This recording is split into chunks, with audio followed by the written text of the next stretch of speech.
Join me in the invocation. Dear God, as we come before you this evening, we are so thankful for the many blessings of life. We're so thankful for the opportunity for freedom. Let us never forget that freedom's not free. We're thankful for all the people that are here with us this evening, including staff and guests. We're thankful for all the contributions they make to Davie County. As we go through the business of the county this evening, we ask for wisdom and guidance. In your name, amen. Amen. Tonight we have a special group of veterans with us, and I'm going to call on Mr. Eller for the Pledge of Allegiance and some announcements. Thank you, Mr. Chairman.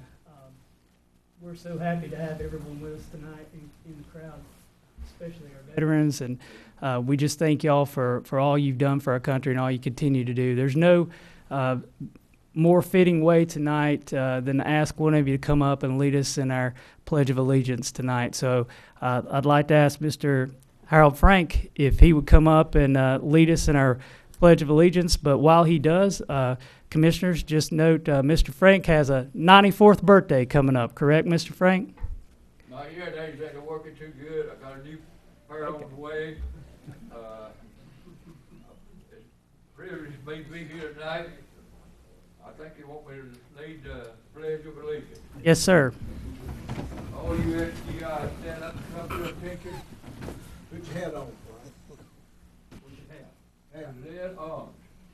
All right. I pledge allegiance to the flag of the United States of America and to the republic for which it stands, one nation, under God, indivisible, with liberty and justice for all.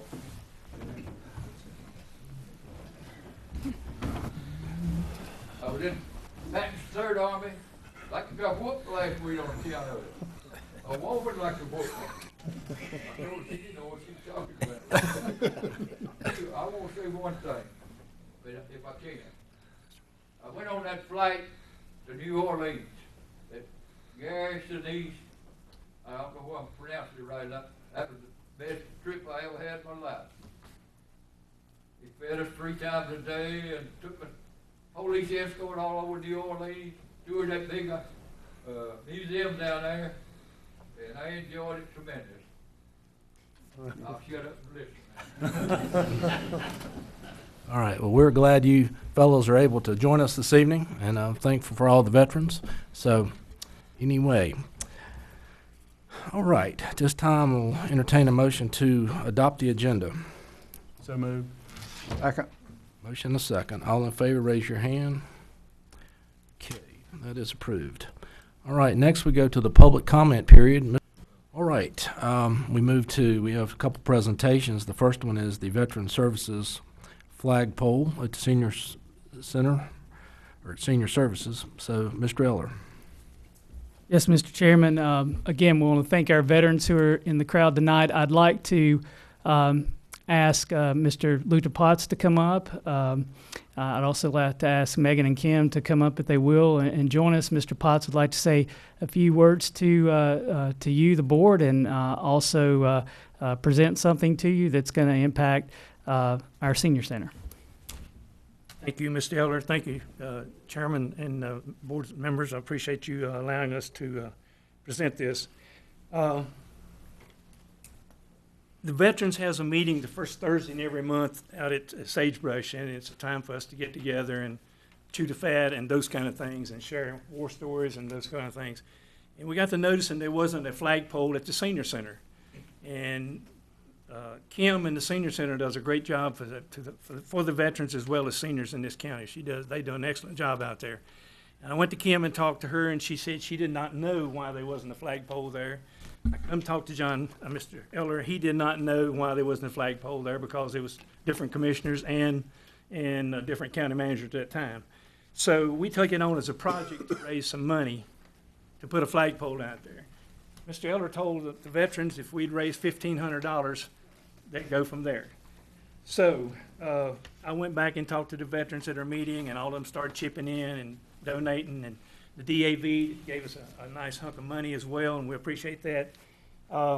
So we got a sizable donation, and I want to ask the World War II veterans to present the flag. the check, excuse me. Mr. Frank, as all of you know, is a POW, and he's supposed to be dead. And I started. Mr. J.B. Caldwell is a World War II veteran. He flew 37 combat missions. He definitely supposed to be dead. So no veteran's done more for this country. All's done some.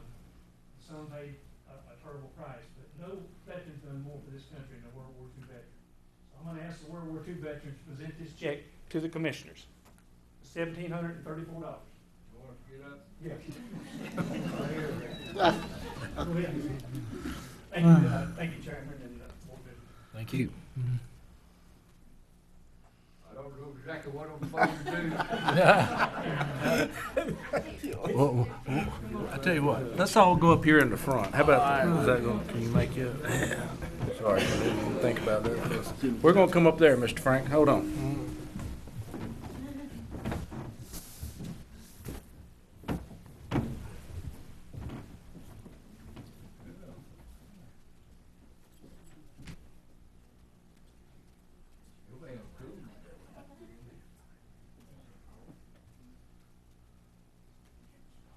I need to go to school before I do this. How you doing?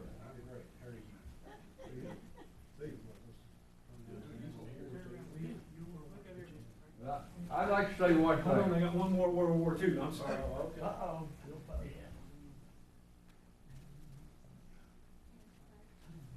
We didn't fight no more in World War II than they did afterwards. But they let us do what we had to do to win. I tell all them politicians in Washington, when they call me and want some money, they don't get much. If you ain't gonna let our boys win, I don't want nothing to do with you. It's crazy to get in a war and not winning. We could whoop anybody. I think we could, so we whooped the Japs and the Germans in 3 years and 8 months from the time they bombed Pearl Harbor. Think about that. And we didn't have nothing to start with. But now they've been fighting over in Afghanistan for 18 years. I think I could get enough fellows in Davie County to whoop that place.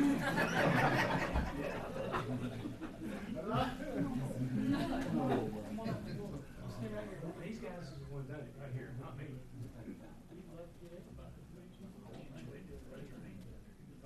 Anybody else want to come up? All right.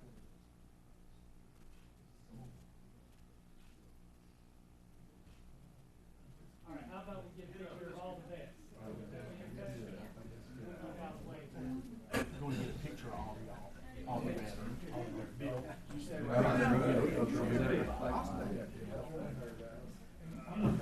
Is any other veteran that you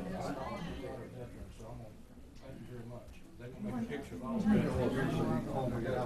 Thank you.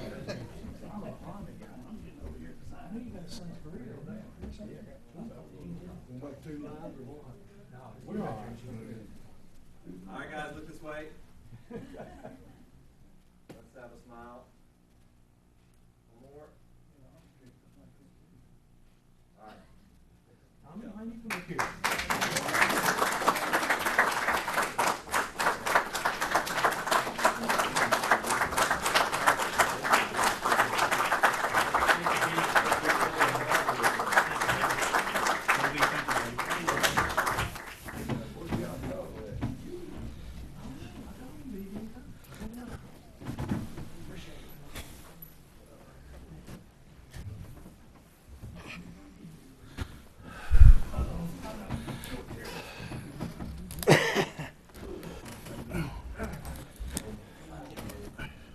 Mr. Chairman, just closing this out again, thanking our veterans.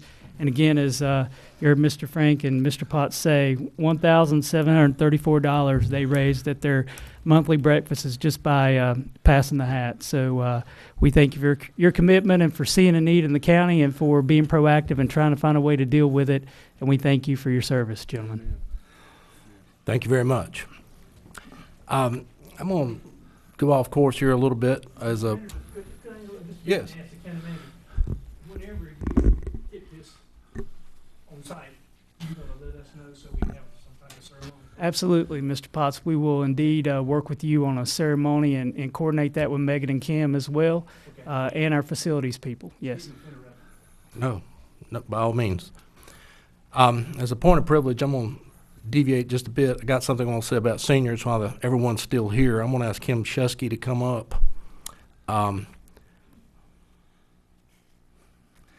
Last Thursday night, I had the privilege, a couple other people were there, of attending the Miss Senior pageant, and our winner is here, so I'm gonna let Kim say a few words. It was a great night, and so I'm gonna let Kim say a few words.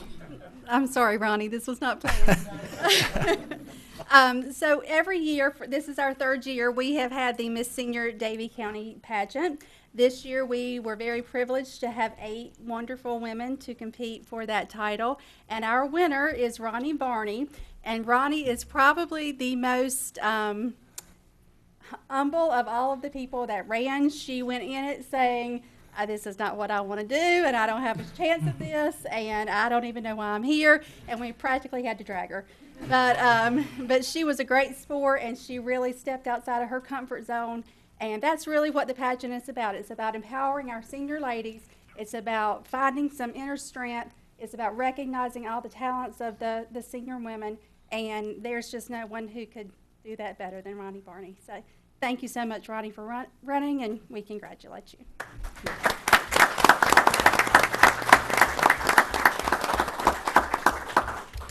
Yeah, if you haven't been to the senior pageant, you should go. It's an entertaining evening. So. All right, get back on schedule here, and the next presentation is the quarter-cent sales and use tax funding for public safety presentation, and Mr. Eller and Ms. West are going to present that. Thank you, Mr. Chairman. While we get everything set up here, I want to give a quick overview, and some of these things that I mentioned back in August are definitely worth repeating again. As you know, in 1981, the voters of Davie County passed a referendum allowing 4 cents of every $100 worth of property value to be collected countywide for fire protection, at that time to provide funding for fire departments and their service areas to ensure that we had proper coverage areas throughout the county. That revenue has been used to fund fire prevention, suppression, and services in the county. We know at that time, obviously, things have changed, calls have increased, and we realize at this point in time that there's a need to look at public safety in general and making sure that we maintain our public safety needs in Davie County, not only presently, but position ourselves for the future as well. Because of that, we've been talking for the past couple months about the quarter-cent sales and use tax and how that could be used to help our public safety needs, including fire. The additional revenue that would be allocated to those public safety entities if passed by the voters in November. We know right now that all of you desire to maintain our property values, our tax values where they are for property. And with this quarter-cent sales and use tax, it would allow visitors and citizens alike to participate. And with that, we know our public safety needs are definitely increasing. We know that because of that, we have to have additional resources to deal with future sustainability. We also know that this would allow us, as we move forward, to have the best way of generating revenue for those pieces. We know right now that our public safety world isn't what it used to be. Many of us enjoyed times in the past where we didn't have some of the challenges that we have today and the dilemmas that are faced with all of our service providers. We know that there's an issue with manpower. We know that training and equipment is something that's definitely changed since 1981 with the 4-cent countywide fire tax that was passed. And we also know that we watch the news, as I mentioned previously, and we see things that are happening all around us. It's our responsibility to keep this county and community safe. And in order to do that, this is an option that all of you have chosen to look at. We're going to go through tonight some examples with you about how we move that needle, but also if passed by the voters in November, all the funds that we would generate through this quarter-cent sales and use tax to support fire, the sheriff's office, emergency services, and 911 communication would be used to really help us move this conversation forward. I also noted last August, just a couple months ago, that our needs continue to increase and that we have to do something to prepare for that. As we move forward with the conversation, we'll give you some options tonight, but also talk about some additional things that need to be considered as we move forward. We know that a sales tax is definitely a better way to generate funds because anyone who makes a monetary transaction in the county is charged this sales tax, and it allows both residents and visitors, as I mentioned a minute ago, who do not own property, to really help contribute to the fund because we know visitors coming through our county need some of these services as much as our residents do. For example, only certain items in this would be taxed in this sales tax. For every $100 spent on those items, it would cost a quarter. Items such as clothing, household supplies, electronics, and prepared food and drinks from restaurants and stores could be taxed, but items such as groceries or unprepared foods, prescription medication, gasoline, and certain agricultural supplies and motor vehicles would not be subject to this tax. So this tax is very specific as it relates to those who pay it. As I mentioned last time to you, if we raise the funds through property taxes, it would take almost 2 cents of property tax value to deal with the pressures that we have, as opposed to this quarter-cent sales and use tax that the voters will consider in November. So with that, I'm going to start off giving you some additional information, and then Ms. West will talk about the funding.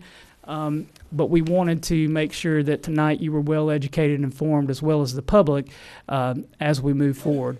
I've already mentioned the fact that this is the alternative that we have. We want to protect our citizens in Davie County and maintain our current property tax rate. We know that in November we'll be approaching the voters to consider this for our public safety departments and also to help deal with our smaller fire departments who may not have the property values in their district needed to maintain the safety of their residents. As I mentioned, only certain items will be subject to this tax. I just read those, so I won't go back through that again. But we do know, to help reinforce this, you passed a resolution at your last meeting noting that this quarter-cent sales and use tax, if passed, would not be diverted and really the intent would be maintained, but we would also try to look at a review every 5 years of that, and that was the resolution that was passed at the last meeting. In addition to that, I've asked Ms. West to come tonight and kind of pick up where we left off last month.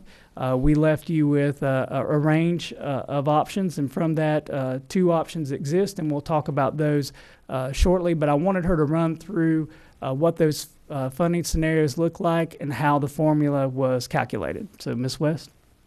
This is under the assumption that the quarter percent sales and use tax is approved by the voters.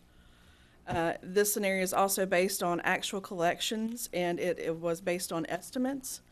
So that's important to keep in mind when looking at actual numbers. And this allocation also assumes that the Advanced Fire Department, the Advanced Fire District, is not passed by the voters. That's also on the ballot for voters to approve in November. If the Advanced Fire District is passed by the voters, then Advance would only get their 4-cent value on their taxable property. That's the real personal and motor vehicle values. So the formula that we use would allocate 4 cents times the total property tax base times the collection rate. And this would be, the sales and use tax is used to subsidize and increase the current base allocation. So if some of the smaller departments don't have enough when you go through this formula, you know, that we've got here, then it would raise it to $175,129 per year. And as I said before, this is all based on estimates, so our actual results are going to be different than what we've calculated. Just as a description of what we mean by total base, that would include all taxable real, personal, and motor vehicles, plus governmental and charitable properties like governmental buildings, schools, churches within the fire district times the collection rate. And as I said before, the allocation is going to be the greater of the formula, or $175,129. And that's an increase of $40,000 over the current base allocation. So when we add all those things together, our estimate is going to be $3.5 million. And that's an increase of over $680,000 over the current allocation. And tonight, picking up where we left off at the last meeting, there's really two options to consider. There's a small difference of just shy of $76,000 between the base allocation and the $3.5 million. You can do one of two things with that. You can prorate or allocate the spread between the out-of-county and ad valorem departments so they can participate in the sales and use tax, or you can set aside that amount for a capital expenditure account that would apply to the future capital priorities for the fire departments that the Fire Commission that we'll be talking about will be referred to. The other things to think about as you decide how you want to allocate the estimated difference tonight is, and again, as Ms. West said, this assumes the quarter-cent sales and use tax referendum is passed by voters in November. Otherwise, we don't have these additional dollars to work with. But as you look at this and decide what methodology you want to consider tonight, we would also look at the allocations being quarterly after the July 1 budget is approved. We would also look at any revenue above the allocated amounts from the $3.5 million. Above that amount will be maintained in a capital expenditure account for future use to assist our departments. We'd also look at half of the quarter-cent sales and use tax revenue being maintained in a capital expenditures account to be prioritized annually for the Sheriff's Office, emergency services, 911, and communications as well. And then also, as we mentioned, we'll be working on new contracts that we'll have to establish with fire departments before the new fiscal year. We've talked about moving forward with a county fire ordinance and fire commission that needs to be established, and then also supporting the recommendations from our Davie County Communications Management Team to make sure that our proper protocols and security communications of Viper and 911 dispatching are followed, particularly as we talk about additional radios in the future and how communications is going to work, and as we prepare for a future CAD upgrade that's much needed. So with that tonight, I want to end by making sure our citizens are aware. We've got a lot of information out on our website, from infographics to frequently asked questions to anything that we've identified that we think citizens would need to know. We're always willing to put more up there if we get additional questions, and we're monitoring those as they come into us. So we encourage anyone who has questions about this sales and use tax to please go to this website to get the information that they need. So tonight, Mr. Chairman, you have some motions to consider before you as it relates to not only the allocation, but some of these other recommendations that we've made to the board tonight. So staff will defer to your better judgment with the commissioners tonight to decide how we move forward. Mr. Chairman, I'd like to make a motion, if you don't mind. If the quarter-cent sales and use tax is passed by the voters, the funding allocation methodology for the quarter-cent sales and use tax based on the actual collections will be as followed. 50% of the actual taxes collected will go to fire protection to be distributed as follows. Allocate 4 cents times the total property tax base, which total tax base includes taxable real personal motor vehicles plus governmental and charitable properties, times the collection rate as a current base rate, and use the quarter-cent sales and use tax to increase the current base allocation for all volunteer fire departments and rescue squads to $175,129. This formula is based on estimates. However, distributions will be based on actual tax collections. And the small difference of $75,934 between the base collection and $3.5 million will be prorated and allocated and spread between the out-of-county and ad valorem departments so that they can participate in the quarter-cent sales and use tax. Any revenue for the quarter-cent sales and use tax collected above the allocated amounts for fire departments will be maintained in a capital expenditure account to be utilized for capital needs in the future to be considered for fire and rescue needs. All allocations will begin quarterly after the county budget is approved on or after July 1, 2019. I'll make that as a motion.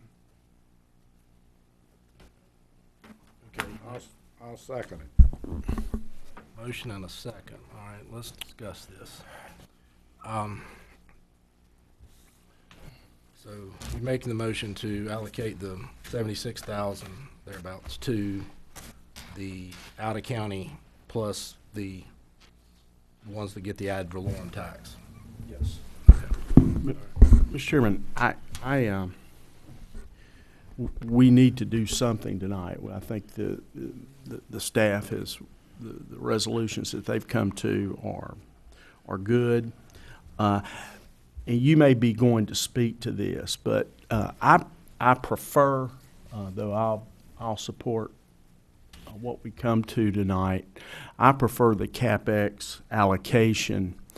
But you and I had some discussions earlier today about even if we don't go with the CapEx seed here, and what we might do, or John or Robin, y'all might want to address this, in the out years in terms of establishing that capital expenditure fund, because it is extremely important as we move forward. Yes, Commissioner Jones, and as we noted, and I think we've heard loud and clear from all of you, as we collect additional revenue above the allocations, we will automatically move toward a capital expenditure account to start building that fund up so we can address some of those needs and help as well. And it doesn't mean that the out years, as you saw with the resolution you passed last month, we're hoping to revisit this, every 5 years to assess where we are. I only want to add that, everything that we have calculated is based on estimates. Mm-hmm. So the estimate that we have for the additional 0.25% is $817,000. Hopefully it's well more than that. So, anything over and above that we can apply to, capital expenditure. In the next budget year. Right, correct. Yeah. Mm-hmm. Okay. Good question. Mr. Chairman, I would like to agree with Commissioner Jones that, my choice on this would be the second one, the CapEx, to put the $70-some thousand into a fund where all the fire departments would be able to draw from this fund for capital expenditures. I'm just not in favor of taking the $70-some thousand and splitting it with the other fire departments. And the reason being, yeah, the smaller fire departments got a $40,000 increase, but you had your larger fire departments got anywhere from $50,000 up to $112,000 increase. And even the out-of-county departments got increases too, one of them up to over $20,000. So, it's just my opinion to take that money and invest it in a fund where everybody can benefit from it with, capital needs. And that's just where I stand on it. I would just like to make a couple of comments on this. I spent quite a bit of time working on this project over the last 3-4 years. We didn't just start this past August. We've been working on it a long time. And this is a very, very difficult situation. The problem we got here is the amount of money that we've got in the pool and how we divide it up.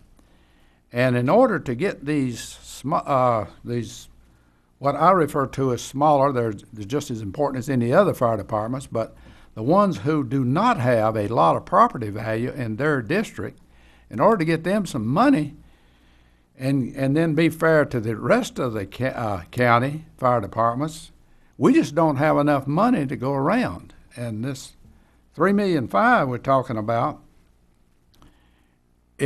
I don't think we've got enough money to start a CapEx fund at this time.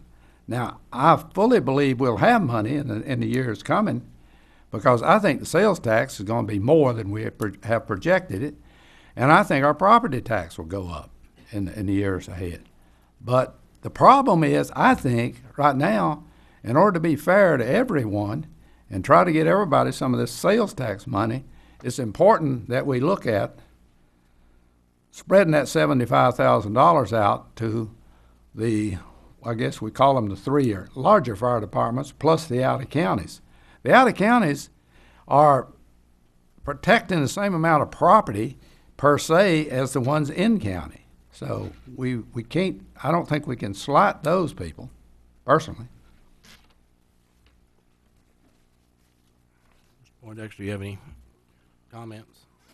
Mr. Chairman, I'd just like to point out again that this is all dependent on if our sales and use tax passes in November. It's a much better alternative to property tax. Nobody wants their property tax to go up, and I think this is a proper way to do it, and I would encourage everybody to vote for it. And within this, Mr. Chairman, in the next budget year, we are guaranteeing within the context of what we can guarantee that capital expenditure fund will be seated and set up, and even if the sales tax allocations are not necessarily increased, that will address the issues of capital expenditure, because we're going to have to do it. And I agree with Commissioner Ferguson that this dollar amount is though it is significant, it's not what the future is going in the future is going to be needed. But we can't keep kicking that can down the road. I guess that's all I'm saying here. We'll have to address it next year. I agree. I mean, the two big issues in talking to the fire departments is personnel and capital expenditure. And everything they buy, not everything, but a lot of the things they buy has a finite shelf life, if it's turnout gear, air packs, and certainly fire trucks. And a lot of these capital expenditures are such that it's just a heavy lift, and they've struggled for these years. So I agree that we're going to have to help them more in the future on the CapEx side. That's just a reality. So, and I think in the next budget year, we can certainly look at that and see what we could maybe add to that to seed it, depending on what we do this evening, or irrespective of what we do this evening. But to me, and there's not a right or wrong answer here, we spent a lot of time on this, and I appreciate everyone's input. But to me, in year one, to give everyone something of significance in the first year of the sales tax, I prefer the allocation of the 76 to the ones that get the ad valorem allocation. So, but I do appreciate all the work, and again, there's not a right or wrong answer here. All are valid points. But the CapEx, if we don't add to it, probably from the general fund in the future, can't commit to that. But if we don't do that in the future, it's not going to be enough to make an appreciable difference to these fire departments. So I think that's something we will have to look at in the future. Mr. Chairman, just to reiterate on this, I mean, giving this money to these other fire departments, I mean, they're getting money anyway. I mean, the smaller fire departments are getting $40,000, and the big three, as we call them, is getting $50,000, $112,000, and $94,000. That's not counting the $76,000. So they're getting money here, and we talk about capital needs and everything. What better time to start than right now? Put this $76,000 in the bank, and it'll probably be $76,000 to $100,000 a year. 10 years, you got over $1 million to do on this capital funds, where all 14 fire departments can benefit from it, instead of just a few that we're looking to give it to tonight. So again, I just want to throw that out there, that these fire departments are really getting, quite a bit of money you know, not counting this $70-some thousand. Well, I think there is one other thing, though, that we need to keep in mind. Some of these fire departments are protecting a whole lot more assets than some of the smaller ones. And I don't think we can necessarily look at a $50,000 increase for one versus a $40,000 increase for another that's protecting, you know, maybe half the same amount of assets in their fire district. That's one of the reasons why I am for allocating it, everybody getting something. Yep. And again, it's a tough decision, not a right or wrong answer. All are valid points, but any other input or comments? Seeing that we have a motion on the floor, all in favor of the motion, raise your hand. For all opposed? Okay, that passes 4-1. Okay. The next motion that we need to consider is the recommendation that the remaining 50% be allocated to the sheriff, EMS, and 911 communications. And I think just to be clear on where we are, I would like to take that as a motion and act on that separately. Mr. Chairman, I'll make that motion then. If the 1/4 cent sale and use tax is passed by the voters, the funding allocation methodology for the 1/4 cent sales and use tax based on the actual collections will be as follows. 50% of the actual taxes collected will go into a capital expenditures account to be prioritized annually for capital expenditures needs of the departments consisting of the Sheriff's Department, the Emergency Services Department, and the 911 Communications Department. Mr. Chairman, I'll second that motion. A motion and a second. Discussion.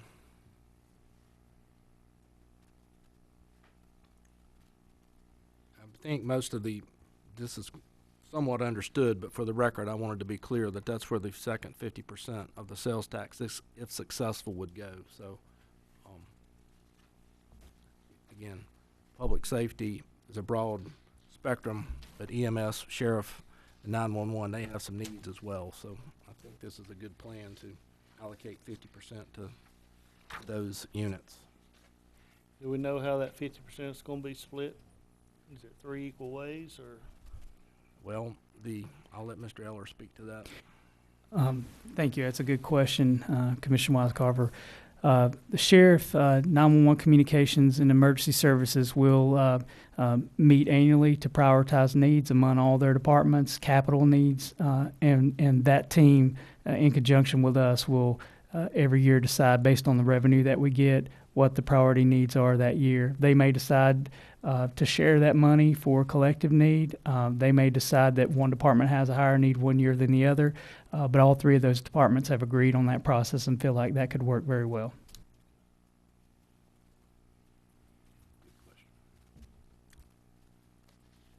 Any other comments? Okay, seeing none, all in favor of the motions on the floor, raise your hand. Okay, that passes 5-0. And the third motion is detailing the contracts that we will be working with the fire departments to be enacted July 1 of 2019. And again, for the record, I would like that as a third motion, or I'd like to consider that as a third motion. So if someone agrees with that or would like to make that motion. Mr. Chairman, I'll make the motion that the county establish new contracts with the individual volunteer fire departments prior to allocation being issued on or before July 1, 2019. That the county manager, in conjunction with the county emergency services director, the county fire marshal, and the county attorney, develop a county fire ordinance with the fire commission appointed by the County Commissioners on or before July 1, 2019, and that this board support the recommendations brought to us by the Davie County Communications Management Group to ensure proper protocols and security communications of Viper radio and 911 dispatching for public safety. Have a motion, to have a second. Mr. Jones seconds that. We need to, okay, discussion.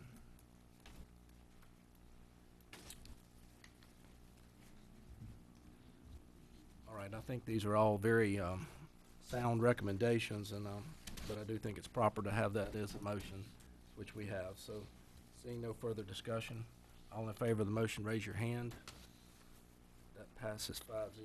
Thank you. And talking about public safety, we all know about the hurricane we just had, and I attended the meeting of the kind of logistics meeting, and I can't tell you how proud I was of the level of detail and the commitment that all our public safety branches had. It was amazing. So thankfully, storm missed us for all intent and purpose, but it could have been a lot worse. But I appreciate all the effort and preparation that went into that. It was very impressive. Okay, thank you for that. We now move on to, we have 2 public hearings. I'll call on Mr. Meadwell. Mr. Chairman, we got proclamations next. Oh, yeah, jumped over that. Sorry. We have 2 proclamations. One, well, just talking about the Hurricane Florence disaster participants. So, Mr. Eller. Mr. Chairman, we have 3 proclamations tonight. The first is honoring those who served during Hurricane Florence. The second is honoring Family Promise for the week of the 21st through the 27th. And then the third is proclaiming October 2018 as Domestic Violence Awareness Month. I'll take each of those in that order. I'd like to start just picking up where you just left off. No one knows how much time and effort went into the storm preparation. Compared to others you've seen pictures of and stories of, Davie County fared very well. However, we were ready. We were ready because of our fire departments. We were ready because of our emergency services staff. We were ready because of our rescue squad. We were ready because of our 911 comm. We were ready because of law enforcement and our health and human services agencies. All of those entities worked tirelessly to get us ready. We tried to over-communicate with citizens and be prepared in the event we needed to take action. So I'd like to call Mr. Byrd up here as I read this proclamation, and then I'm going to present it to him, and he'll have a few words. Whereas in September 2018, the eastern part of North Carolina experienced historic flooding due to Hurricane Florence. And whereas in performance of their duties, the members of the Davie County Swift Water Rescue Team, Davie County Sheriff's Office, Davie County Emergency Services, local law enforcement, Davie County Fire Departments, and the Davie County Fire Response Squad 81 demonstrated their character and compassion for the welfare of our citizens and of those in North Carolina. And whereas it's a sense of the Board of Commissioners, we should give special recognition to those who work so hard for the betterment of their communities and acknowledge publicly the heroic good works performed by the public safety members of this great county. And whereas the Board of Commissioners has the deepest pride and admiration for the public safety providers in Davie County, which perform the critical work of providing water rescue and victim evacuation during the storm. And now, therefore, be it resolved that the Davie County Board of Commissioners does hereby acknowledge appreciation to those public safety providers of Davie County who selflessly volunteered their time and skills to provide for the health and safety of others during Hurricane Florence response, adopted today, October 2018. Mr. Byrd, we thank you for all those you represent up here at the podium today. I'll present this to you and then turn it over to you for some words. Yes, sir. Yes, sir. Thank you. I want to thank the board for recognizing all these folks in this county. A lot of folks committed their time and their efforts to go out and serve and perform the duties during this storm. It really was all hands on deck evolution for the entire county. There were a lot of extra shifts worked. There were a lot of extra folks put on duty. Our fire departments brought in and put their departments on call for several days with manned around the clock. They came and got Red Cross cots so they could stay at their stations. On top of that, we had our folks that went down east to help out our neighbors. You've heard about our Swiftwater team that went down east. We also had our deputies, our animal control folks. They all went down. They got the job done, and really, at the end of the day, for me, I guess the thing I'm most thankful of is that they got the job done, they all came home safe. And so we want to thank you for recognizing these folks, and we'll take care of it.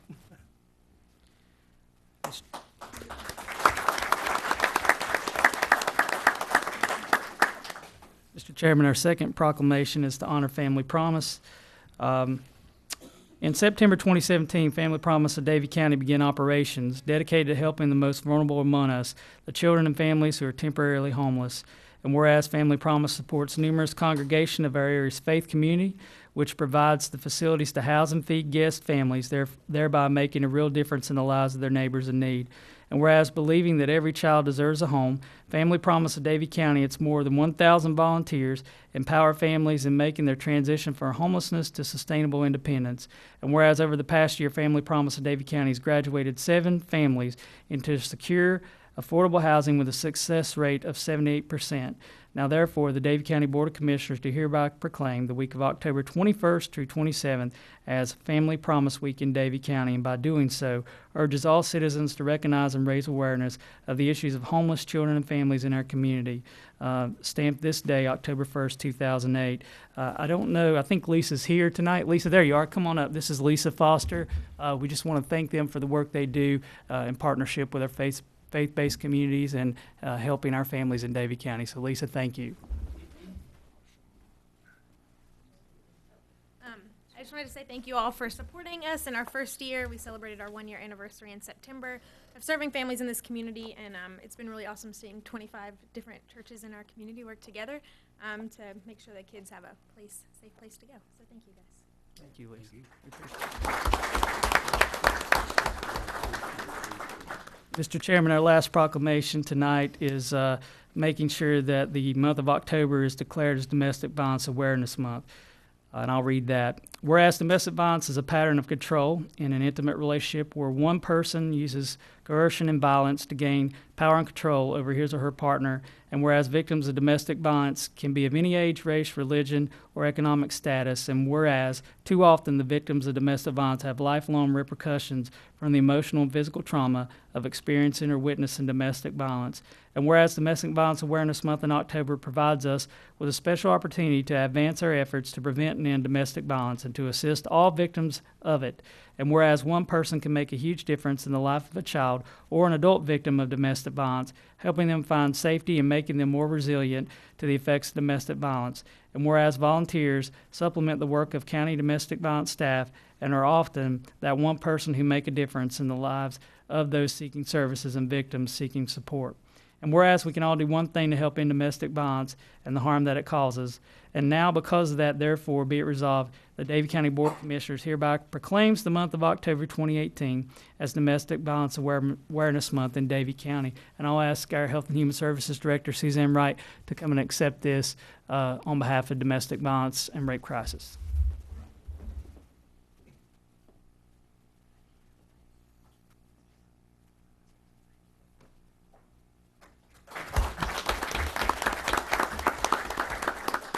All, Mr. Chairman. Thank you. Right, next we move to the public hearings. The call on Mr. Meadwell.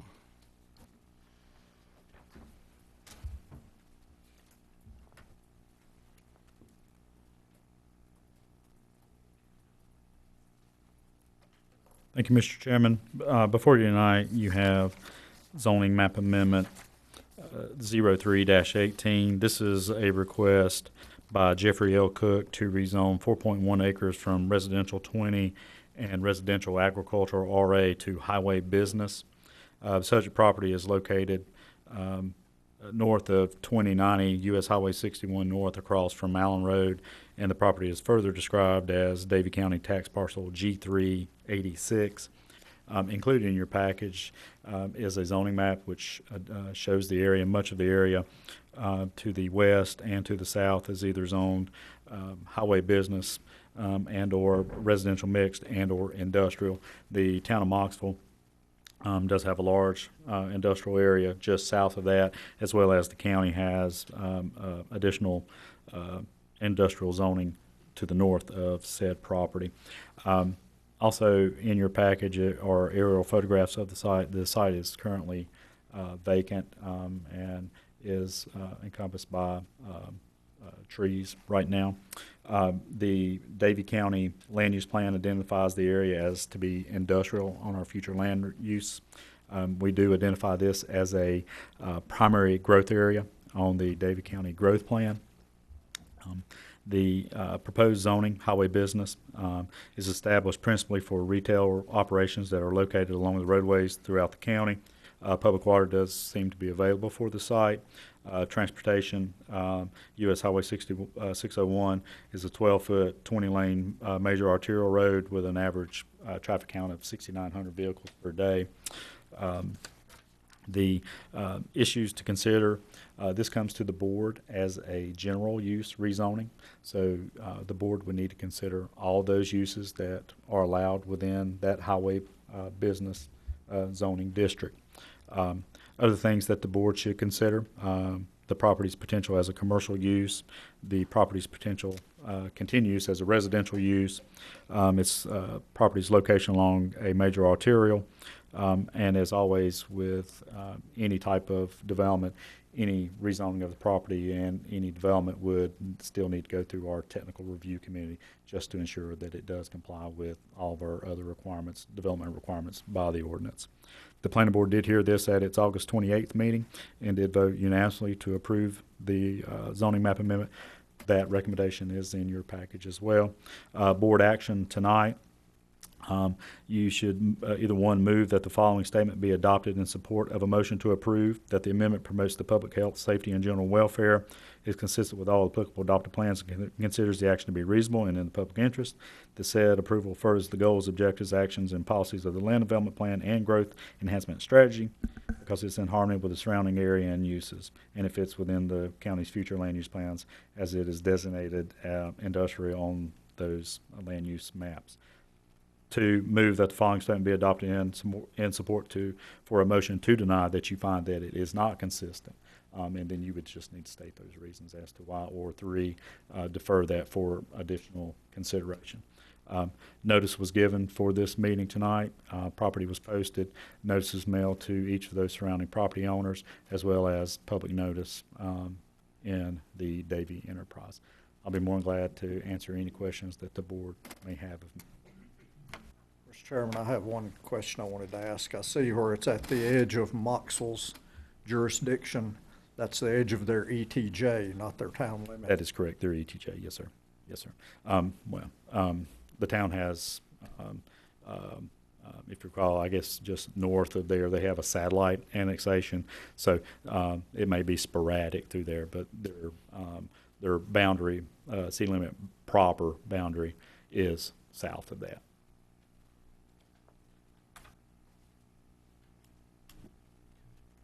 Any other questions for Mr. Meadwell? All right, this is a public hearing, so I'll call on Mr. Vogler. Mr. Chairman has announced that this is the date and hour of the public hearing on proposed amendment of section 155-251 of the Davie County Code of Ordinance for parcel described in Davie County Tax Map G386, located north of 2090 U.S. Highway 601 north of the Jeffrey L. Cook properties from RA and R20 to highway business. It's been duly published, notice has been duly published and of this public hearing in the newspaper of general circulation in Davie County is required, and the clerk to the board has attached the affidavit showing the publication in said paper on dates at least 10 days prior to today's date. I would ask that all who wish to comment at this public hearing come forward to the podium, state your full name for the board, and then comment on the proposal.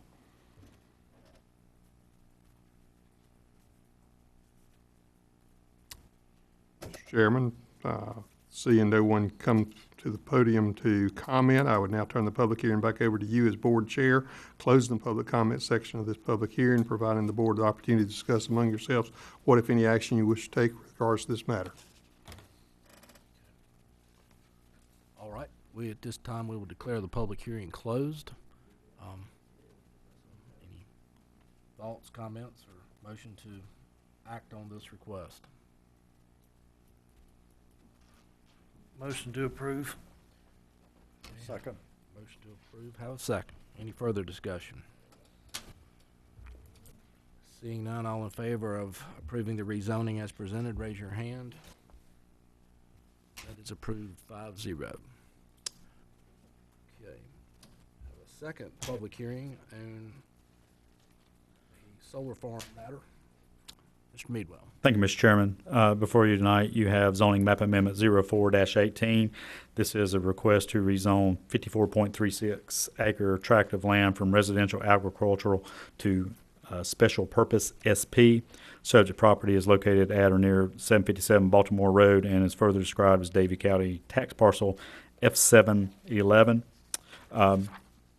Again, included in your agenda packages is a zoning map of the property. As I mentioned, much of the property is zoned RA with the exception of property to the west, the I-1 industrial piece of property, which if you went out, that's the Ashley Furniture piece of property. The subject property appears to be still has some agricultural type use to it and wooded.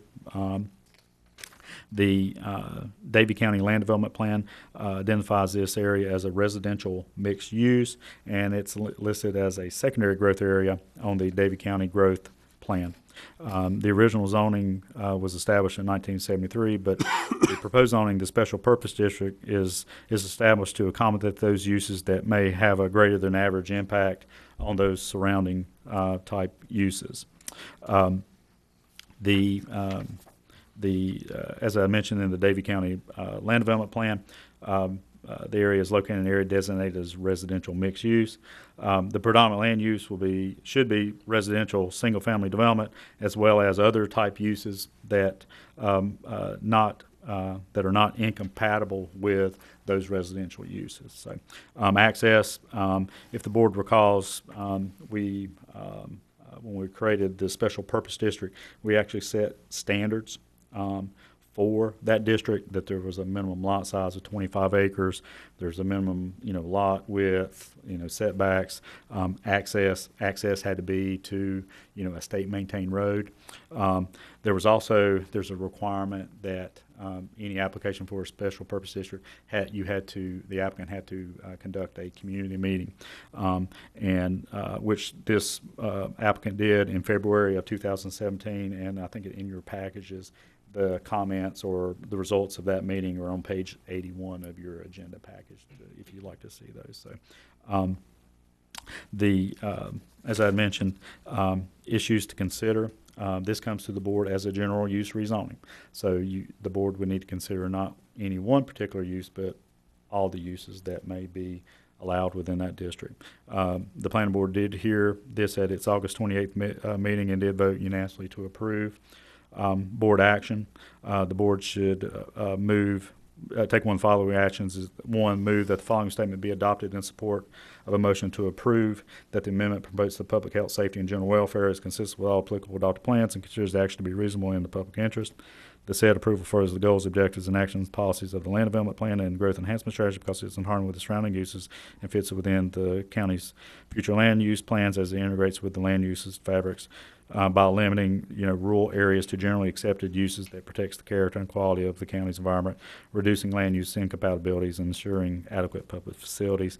To move that the following statement be adopted in support to a motion to deny that the board finds that the amendment is inconsistent based on those reasons that the board may find or add, or 3, defer the amendment for additional consideration. As before in the previous rezoning, this meeting was duly advertised in the Davie Enterprise. Property was posted and notices sent out to those surrounding property owners. I'll be more than glad to answer any questions. Are they purchasing the property or leasing? I think they are leasing the property, if I'm not mistaken. This will be a lease. Could you address the issue, Mr. Harp? Address the issue, I think, I don't want to put words in his mouth, but the issue of what happens at the end if there's break, right. What our requirements are and that kind of thing. So, and just kind of talk process here, the rezoning is one step. With this special purpose district, The use itself is a permitted use with conditions. And the board recalls, I think in February of 2017, we worked really hard in coming up with some requirements for that. But as far they are required to submit a decommissioning plan with us, filed with us, and the guarantee that the county gets for that cost for the decommissioning plan, it has to be estimated, certified by a North Carolina engineer or demolition type contractor, and we require that amount be at 1.25 of that cost. So we hold that guarantee for that cost of removal. So all that work will be done, and basically, I mean, I don't want to just simplify it, but basically the land would go back to the way that it was when they started the project. Thank you. To clarify, that guarantee is a letter of credit? Either surety bond or letter of credit, or if they so choose, there's a couple different, they could write us a check if they wanted to. But I think that those were the three methods of guarantee that we accepted for that. Got many takers on writing the check? Well, they may. I don't know, sir. They may. Okay. They may. Andrew, we do have rules and regulations regarding buffering around the property. That's correct. So the use itself, the district itself requires a buffer to be placed on the property, but the use itself, and I know the applicant has stated solar facility. So and we'll just use this hypothetically. The solar facility, generating facility, is required to do a type B buffer around the facility, which is, it's a 20-foot evergreen planted buffer. So there is a buffer requirement. There is an opaque fence that they're putting around a 6-foot opaque fence too. So those are outlined or set in the conditions of for the use itself. So the district, the SP district requires a buffer, but also the district or the conditions for the solar facility also has those conditions which also address buffering for that. Any kind of soil, any kind of soil buffering, like any kind of soil buffering, like a mound of dirt or something.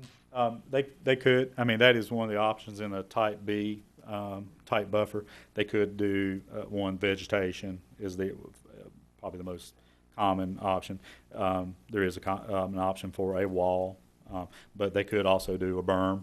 But that's really up to the applicant at the time how they meet that provision of the ordinance to meet that. So they have 3 different ways they can meet that. Andrew, I have a question. Yes, sir. Getting this property back to the way it was, when you cut all these trees on it down here, how is that going to happen?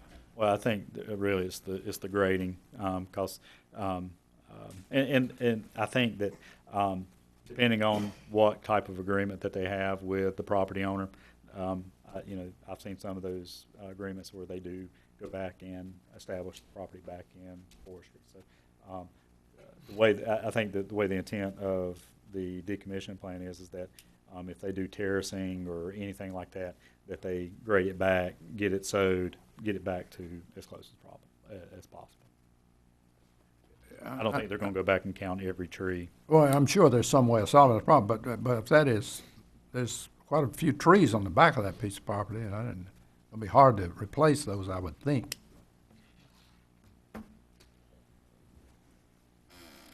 Any other questions for Mr. Meadwell? Okay, thank you. All right, again, this is a public hearing, so I'll call on Mr. Vogler.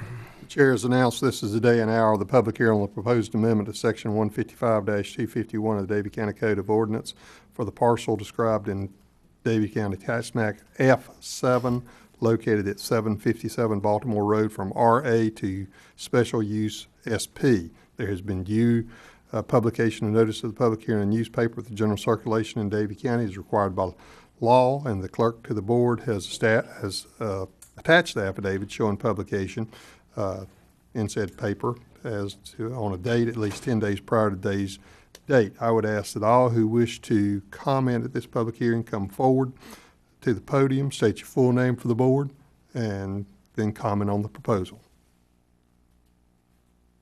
I think I had my cart ahead of my horse earlier, but you called me out, so I can't. Derek Hart. As I said earlier, I live at 781 Baltimore Road. I apologize for my not being able to attend the August 28th meeting that zoning had. I left the doctor's office at 5:45 that afternoon, written out of work with the flu. So I sort of thought y'all didn't want me at that meeting.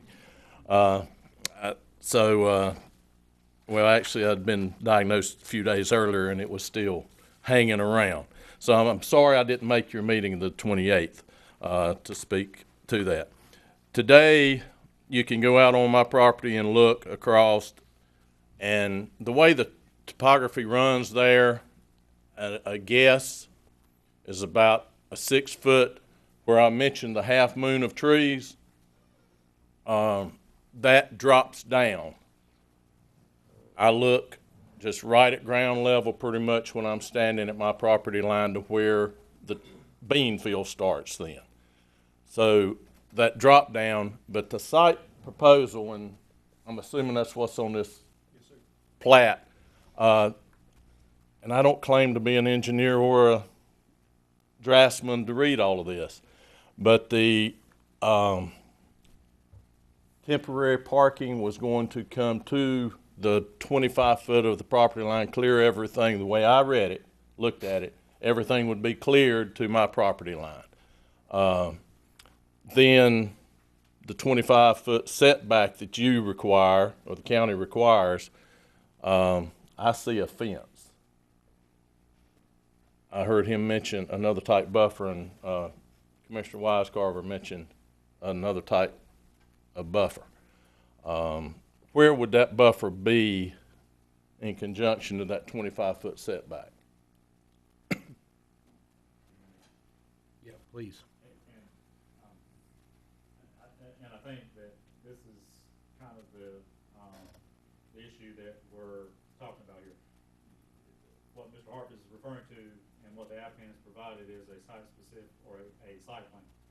The request before you tonight is a general use plan.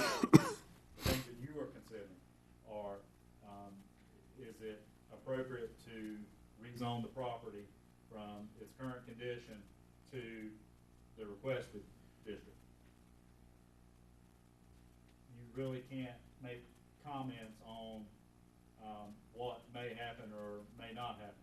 Although the applicant is a solar company, the board cannot really discuss a site-specific site plan with the applicant, with the public, really with me, because that's not what the request is before you tonight. Excuse me, Derek, do you mind? To go right ahead. The gentleman, I'm going to assume that's representing the company, were you going to present here? Yes, sir. And were you going to address some of Mr. Harp's questions? Okay. Okay. And I guess, things agreed upon here, I mean, the applicant could say, well, I'm gonna do 100 feet, but we can't, the board, based on the request, the board could not vote to say, all right, you're gonna do 100 feet buffer and include that as part of your approval. That's not the type of request that's before you tonight. Well, I will hear you. I mean, Well, can we hear? We can hear him. Okay. I will yield to the gentleman. Well, you yes. presented your questions, and more than we can graciously. What I've looked at on my computer screen, and I'm not Mr. Technology, so that's another story. But I think this will help me a lot, maybe. I actually think you did a pretty good job. So, Mr. Chairman, Commissioners, thank you for the opportunity. I have a couple of props here to kind of help with some visualizations, as well as to kind of understand a little bit about what we're proposing. So It's gonna be a little hard for people in the back of the room to see some of the features, but we'll try to talk through it as best as possible. So not to do this, but this is basically the blown-out version of the site plan that you have in the application. And then the other prop I have here is an actual solar panel produced by First Solar that is going to be deployed at scale on the solar farm. So as you can see, it's basically glass with glass in the back with the solar film in the center of the two pieces of glass. It's a good way to kind of visually, I'll leave it here, and if anybody wants to see it later. Sorry. Oh, no, it's fine.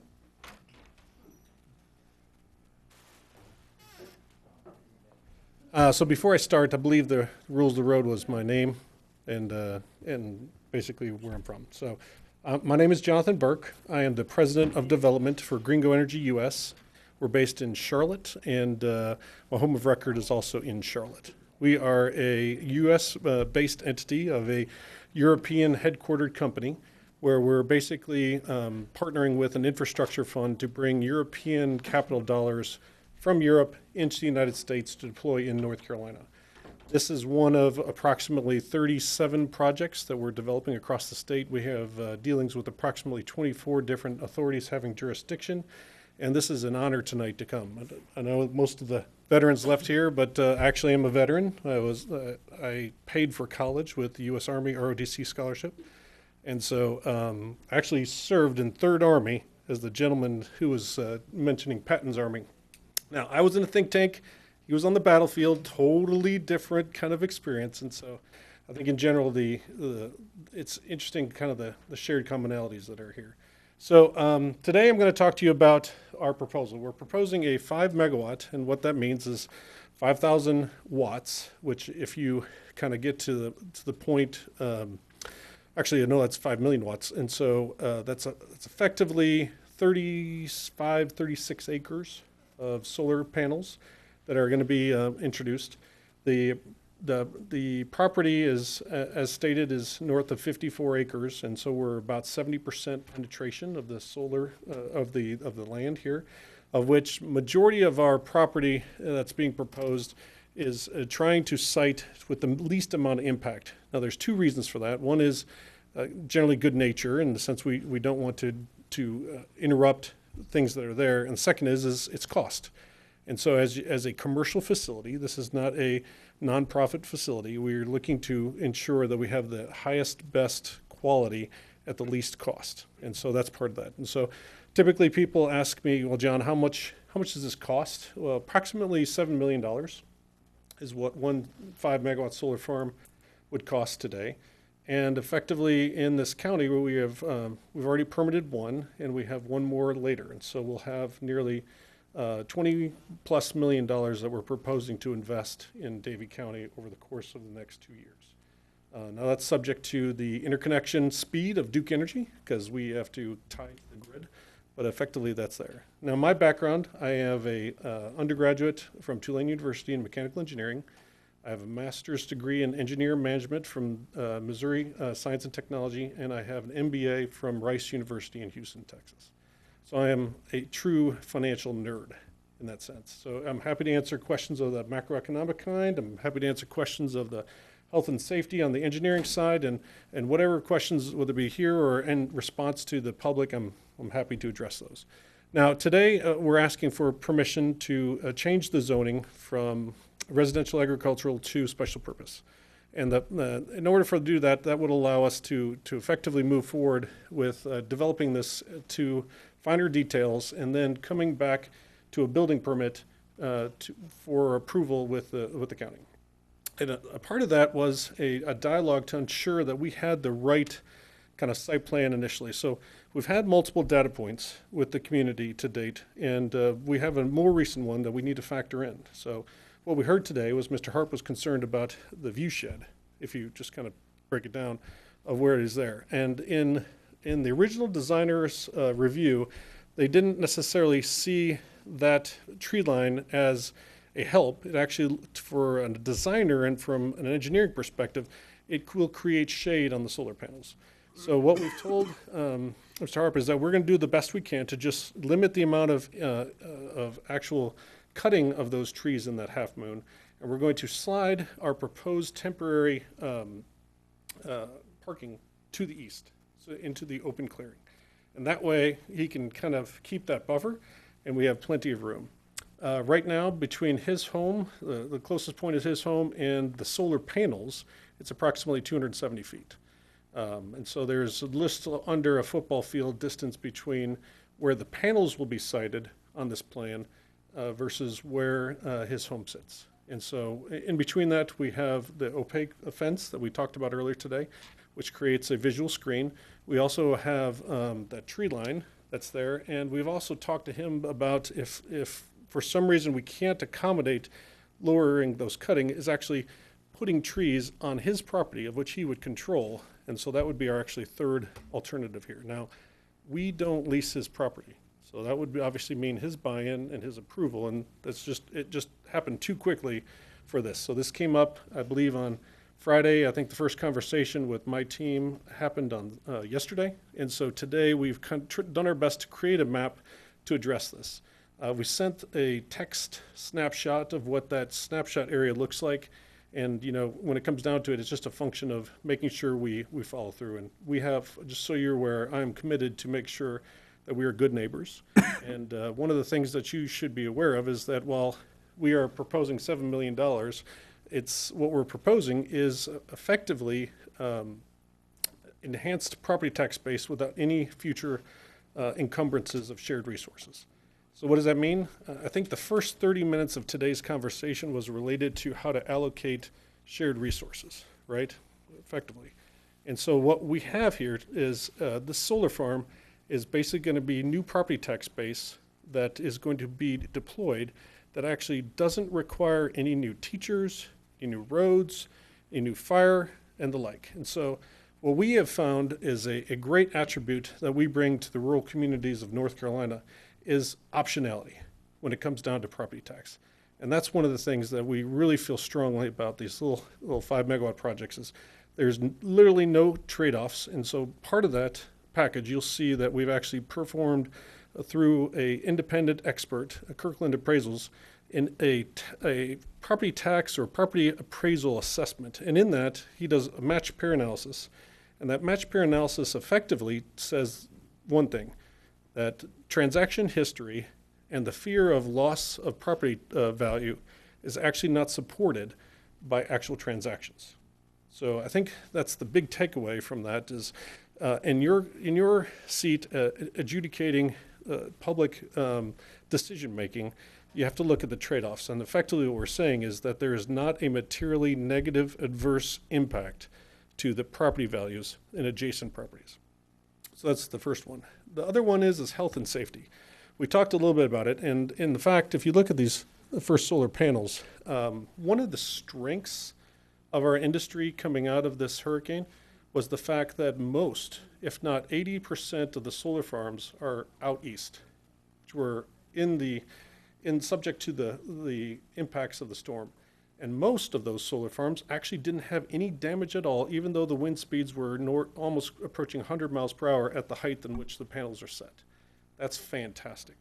Now, what we heard as a trade-off to that was the fact that, sadly, where we have coal facilities, the trade-off on the coal facilities wasn't great. We had so much water that it broke the dams that basically held back all the contaminants that hurt communities, that hurt people.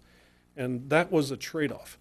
And so in our society, we have the ability to choose between those things that are producing energy that we need, because I think everybody in this room would say that electricity is not a luxury, it's a need at this point, that we need these things, and plus we need those things to actually power machinery and to create jobs and the like.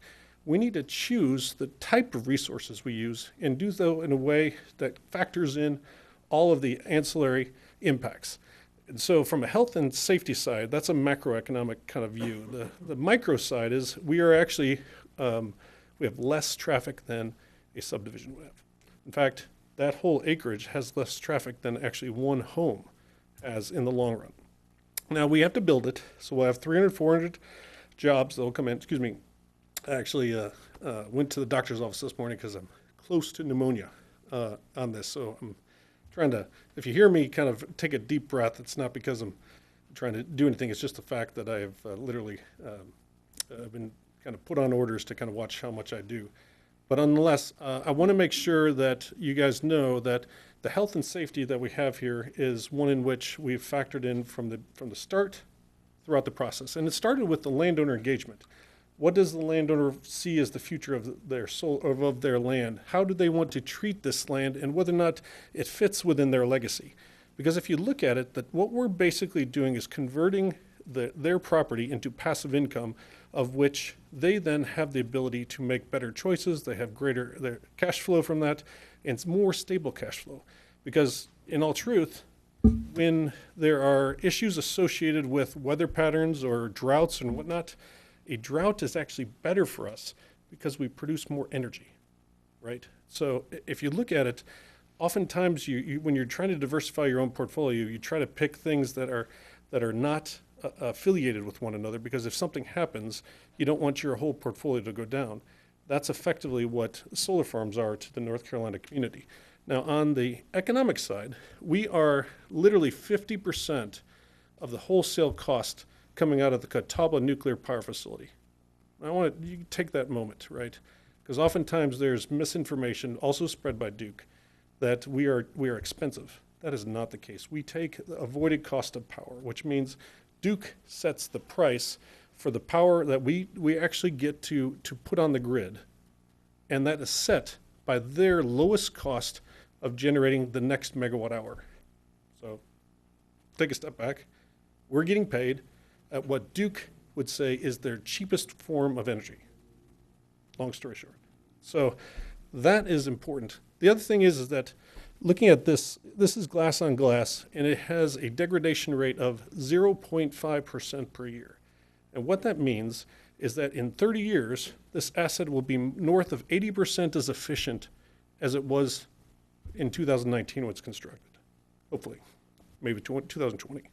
So when you're thinking about this, we are actually talking about a long-lived asset that creates property tax income that doesn't require any burden on shared services, that is helping out a community, and in particular a family, move from basically active management to passive income. And I think that's all fit in the harmony aspect of what I'm proposing as well. So I think right there, I have talked a lot, but I want to make sure you guys understand the big picture as well as the little picture. And when it comes down to it, we are going to honor our commitments that we made. So he mentioned Ms. Valcourt, she works for me, and so I will make sure that that is actually factored into the next design. But we're proud of what we do. The other aspect is I spent 10 years at Shell looking at oil and natural gas. And as part of that, we created a business called Shell Wind Energy. At that point in my life, I realized I could do with something more than just be an engineer or be a businessman. I could actually help communities grow. Because I'll leave you with this. In what industry is most prevalent, likely to bring the next dollar of capital to rural America?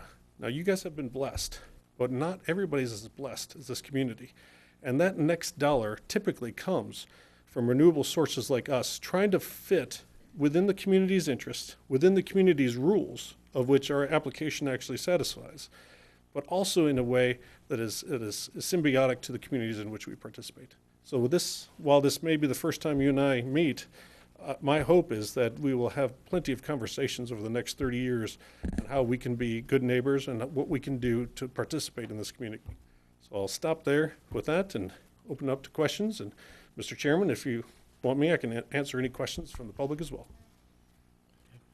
How long have y'all been in business? We were formed in 2011, and in 2016, an infrastructure fund in Denmark basically contacted us because they wanted to invest approximately $400 million into the United States. Our company looked at all of the different opportunities in the United States for solar energy, and we basically picked North Carolina. At that point, we created a portfolio of just under 40 projects, of which we are now in development actively of 35 of those. So if you multiply 35 times 7, That's effectively how many capital dollars we're trying to bring into North Carolina from European pension funds. The practical issues of what Mr. Harp is talking about, I'm going to assume what we're looking at here. How are you going to buffer those fence lines? So right now we proposed an 8-foot fence. It's 6-foot standard chain link fence, and then above that is there. Now in strategic areas, we have basically utilized the existing vegetation line as much as possible. So most of the southern boundary, most of the eastern boundary, and the northern boundary, you can see the green portions of that. And if I can actually walk it over to you guys and let you see it. That's all using existing vegetation that we're not touching. All of that has some benefits. I think there was some concern on the eastern part of the facility, and in truth, you get too far east, you get in wetlands, which are covered by U.S. Army Corps of Engineer, federal law, as well as state law as well. So we stay out of any wetlands, and we stay up in the uplands, and we do what we can to minimize our impacts. But we definitely take advantage of the visual landscape buffers that are there, and in areas where there is a question related to any impact for the view shed, we address those on an individual basis. And today, that's exactly what we did with Mr. Harp. And with Mr. Harp and his family, and I know we're not Andrew. I'm just asking a question, okay? You'll put that in writing with them. Yeah. Well, in fact, we're actually going to make sure that he sees it before we actually take it to the next technical review board. And so we're going to actually make sure that we have his feedback. We're going to get his feedback. We're going to align on the feedback, and then we're going to tell him when we're going through the building permit process, and he can actually make sure that our rubber meets the road. Because what we submit here to the planning board to actually get a building permit is that which we have to build against. And so I want to make sure that he knows he has multiple touch points to actually do that. And are the Harps the only property owners that we're addressing here in terms of just where? So, ma'am, are you intending to speak at the public hearing? Okay. All right. So that's the only ones that we've actually talked about today I'm aware of is the Harps, and so we can do that. But I can also sit down and come back up, gentlemen, if you prefer.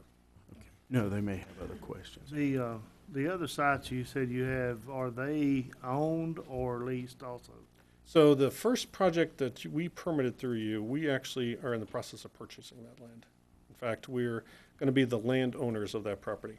Where landowners preferred not to sell their land because they wanted to be a part of their legacy, we have chosen to put a lease, and they have agreed to the lease terms that are there. So on the balance, we probably have 10% of our property owners who have chosen to sell their property, and 90% that we do leases. Our preference would be to buy the land, but it's a two-way street. How long a lease are you normally look at? Sure. The lease is initially 30 years after commercial operations, and there is 2 5-year extensions that go there. Plus, we are probably going to come back at some point and ask for a lease beyond that 40-year period as well.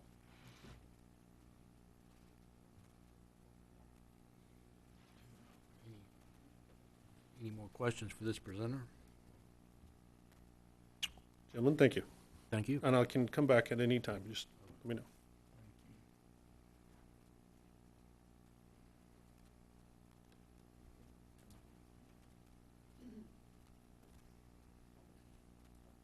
Good evening. My name is Gail Waldman. I'm here for 2 reasons. One is that besides Mr. Harp and the orals, I probably am the other one who is directly impacted by the Carolina Lily Solar Farm use.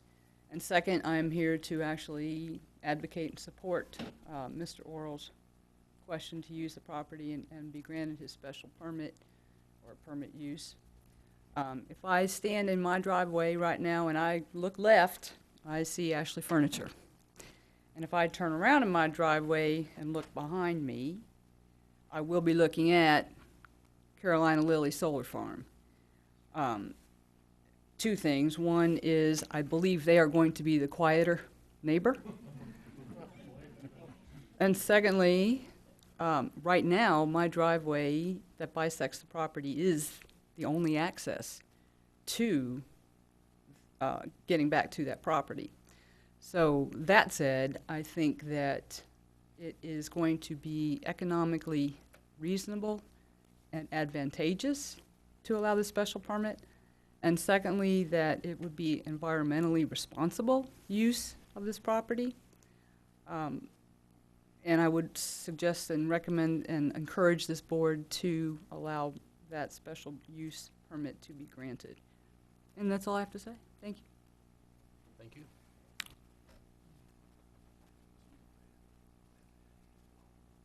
And Mr. Chairman, as Mr. Meadwell has already indicated, the issues to be considered, if you'll turn to page 58 and page 59 of your packet, page 58 are the issues to consider, and then 58 and 9 would be what the board action can be with regards to this. And you're, as Mr. Meadwell's indicated, you're not to consider specific uses of the property, but instead all possible uses in a special purpose district.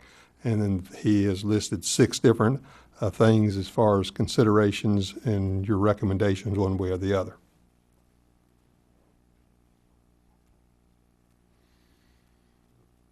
Do we have any other people that would like to speak at the public hearing?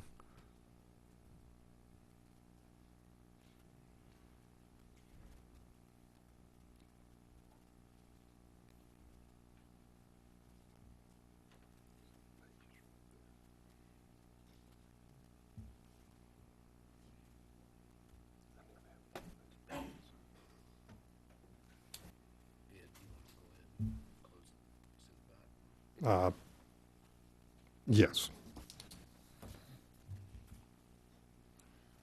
Mr. Chair, if no one else is going to come forward to comment, I would now turn the public hearing back over to you as board chair, closing the public comment section of this public hearing, providing the board the opportunity to discuss among yourselves what, if any, action you wish to take with regards to this matter. Thank you. All right. We've heard quite a bit. Any comments or someone like to make a motion? For or against? I make a motion that we approve it. Do I have to read all this stuff here, Andrew? Okay. This is very similar to the one we had out on Potts Road, isn't it?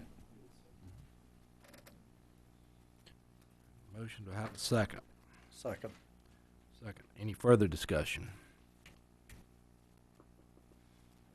For the record, Mr. Meadwell, one more time, the adjudication of not just this specific issue, because I know we can't vote on that, but that's not what we're talking about, but the process would be that a site plan would have to come back to you with an adjacent landowner or whatever's been worked out between the landowner and the petitioner. And that would be the process of adjudication of making sure the concerns are met. Thank you. Thank you. Any other comments, concerns? All right, we have a motion, a second on the floor. All in favor, raise your hand. That passes 5-0. Thank you. Thank you, Mr. Meadwell. All right, next we move to the consent agenda. Does anyone have any issues or questions about that for staff? Seeing none, entertain a motion to approve the consent agenda. So moved. Second. Go ahead. Motion by Mr. Jones, second by Mr. Poindexter. Any further discussion? Seeing none, all in favor, raise your hand. That is approved, 5-0. Next we go to the county manager's report. Mr. Eller.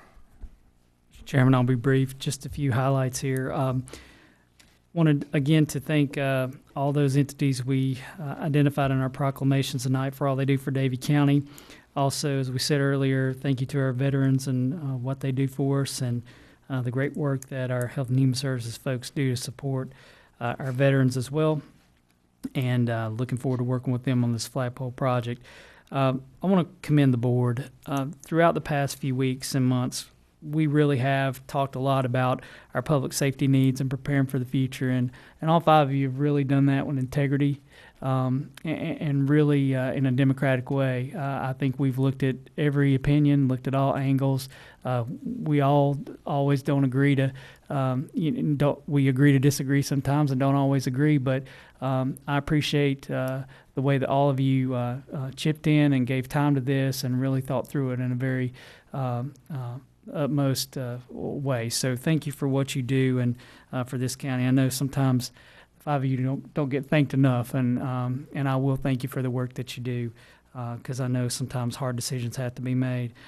Also, I'm very proud of our public safety folks, and not just what you did tonight to help move that conversation forward, but just in general, the preparation that was involved in getting ready for this storm from all of our public safety providers and our health and human services folks was just phenomenal. So I'm so proud of them, and our utility folks as well.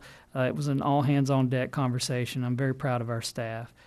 As we think about responding to this disaster, I think most of you have seen on Facebook and on our website that this county came together, citizen churches, United Way, Community Foundation, and schools, and Christie Trucking, and some others, to really try to stash a truck full of supplies to send to Dublin County, and that was done over the past few days, and I want to thank those entities for coordinating those events.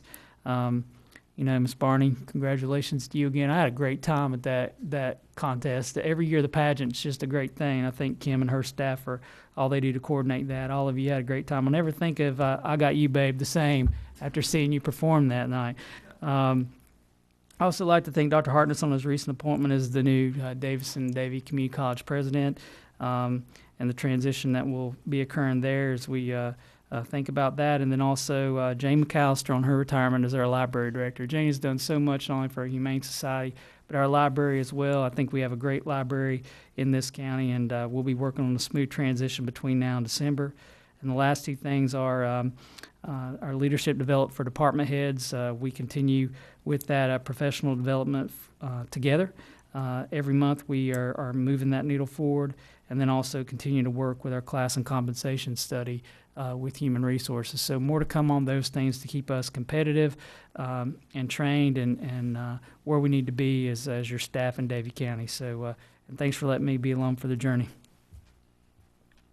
Thank you. All right. Do we have any old business to come before us this evening? Seeing none, do we have any new business?